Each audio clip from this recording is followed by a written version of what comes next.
All right, today we're going to decode the hidden messages that are hiding in plain sight in corporate announcements.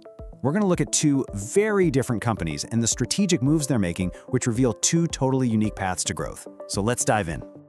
So how do companies actually signal their biggest plans? It's not always some big, flashy press conference. The real roadmap, the real strategy, is often spelled out in their official announcements. That is, if you know how to read between the lines. And that's exactly what we're going to do. We are breaking down two recent announcements from completely different industries to see what they can tell us about how companies actually plan to build long-term value. Okay, first up, let's talk about a really big deal in the healthcare tech world from a company called Medicus. So, Medicus is a major player in medical imaging software. Basically, they're the ones who build those super high-tech tools that hospitals and clinics use to manage and view things like X-rays and MRIs.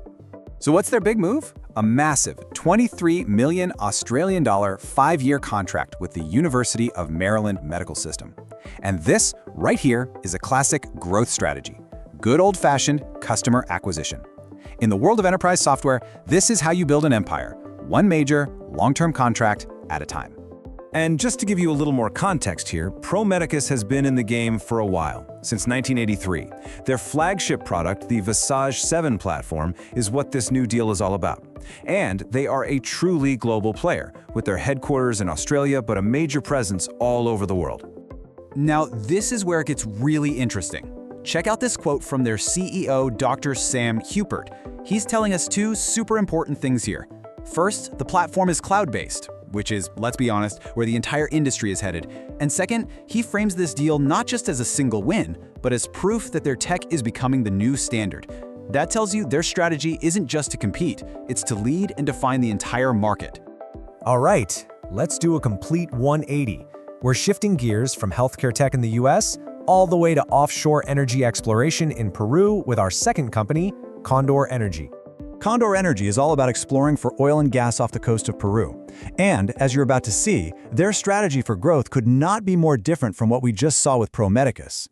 Okay, before we get any further, there's a key bit of lingo we gotta understand. A Technical Evaluation Agreement, or TEA. What is that? Well, essentially, it's not a full license to go and drill, but it gives a company the exclusive right to explore an area and then get to the front of the line to negotiate that full license. It's a really critical first step. So, Condor's whole announcement is centered around this TAA. See, they already owned 80% of a really important asset called Block 86. Their move? To go out and acquire that final 20%, giving them full 100% control. So, why to do this? Well, with full ownership, they have total control over any negotiations, they strengthen their position in the region, and they make it way easier to bring in partners down the road. For a resource company, the asset is the value. So instead of hunting for customers, they're beefing up their core asset to get ready for the next big thing. And I mean, just look at this map. It really gives you a sense of the scale we're talking about. The TE86 area is huge. It already has a known gas field and other prospects that are estimated to hold over 3.3 billion barrels of oil. So the real story here is they are consolidating control over an asset with absolutely massive potential. And their managing director, Serge Hayan, he just nails it right here.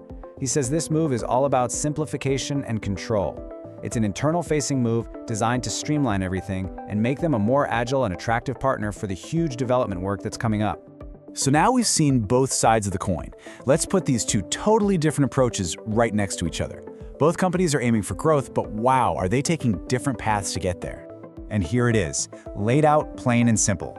Medicus, they're all about external growth by acquiring customers, which is the perfect strategy for a scalable software business. On the other hand, CONDOR Energy is focused on internal strengthening by consolidating a key asset, which is absolutely essential in the high-stakes world of resource exploration. Two different industries, two different playbooks, but both are crystal clear roadmaps for the future. So what's the big takeaway from all this? And of course, we've got a very important disclaimer to cover. Well, if there's one thing to remember, it's this. Corporate announcements are so much more than just news. They are strategic roadmaps. They tell you exactly how a company plans to win, whether that's by signing new clients or by getting a massive asset ready for prime time. And now for that very important part. Please remember, this explainer is purely for informational and educational purposes. Nothing we've discussed today is financial or investment advice. We are simply analyzing the strategies that we can find in public company announcements. So, I'll leave you with this question to chew on. Now that you've seen two totally different playbooks, one focused on sales, the other on assets, what are you going to look for the next time you see a corporate announcement? What's it going to tell you about their real path to growth? Thanks for tuning in.